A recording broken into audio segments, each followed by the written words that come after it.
Hey guys, don't worry, it's me. I'm here to help you sort through all the damn Halloween movies and figure out which ones are worth seeing and which ones aren't. So, let's get started. Honorable mentions, Silent Rage. Now, hear me out on this one. I know you're like, dude, this isn't even a Halloween movie. What are you talking about? Michael Myers isn't in this. To which I say, isn't he though? When you have a character like Chuck Norris, and he beats everybody he faces, you can only have him come across so many undefeatable drug dealers before people are just like, Chuck Norris is always going to win. So somebody decided, let's have him fight Michael Myers.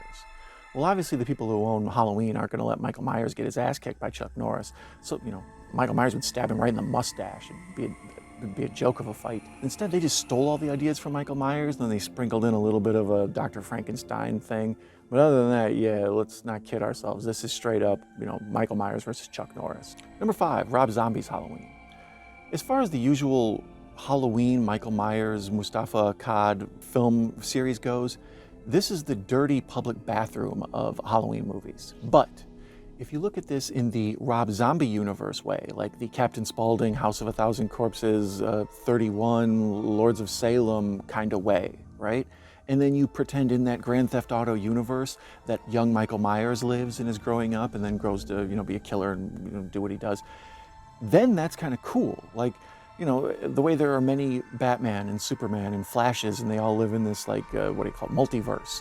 That's kind of how Michael Myers is. There are many Michael Myers in many different universes. So when you kind of wrap your head around that idea, like I'm just giving Michael Myers the Batman treatment, then this isn't that bad of a movie. I mean, there's a reason it's way down on the list, but if you're looking for something to check out and you need to kind of know what's up with this whole Michael Myers thing, throw this one in towards the end. Number 4, Choose Your Own Adventure. You pick. You want to watch part 2 or you want to watch part 4? They're the best of all the weird Choose Your Own Adventure timelines that have been totally screwed up. As far as I'm concerned, this franchise is a goose that lays golden eggs and it has been mismanaged at every opportunity. This one you watch and they want you to ignore everything that happened after part 1.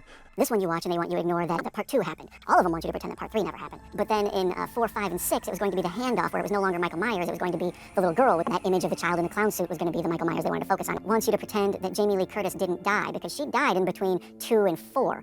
Somewhere Paul Rudd and an evil cult with the tattoos on their wrists got mixed in there and there was evil runes and the doctor from the first one taught Michael how to drive. And whoa, So in this section, go ahead and just pick either 2, 4, or I guess the one with LL Cool J. What's that, H2O? Those ones are decent. All the rest are just so stupid. Avoid the Busta Rhymes one at all cost. Number 3, Halloween 2018. Michael Myers gets rebooted. Right in the butt. Out of all the Choose Your Own Adventure scramble I just mentioned earlier, this is probably the most relevant as of right now because that's where the current series is. This one asks you to ignore that everything beyond part 1 ever happened. Okay, deal. This movie finds Jamie Lee Curtis in more of a Sarah Connor role. She's been traumatized by what happened to her, as she deserved to be, and has spent kind of the rest of her life building herself up for when Michael Myers comes back. She's prepared, but also the obsession and the trauma has made her not quite right.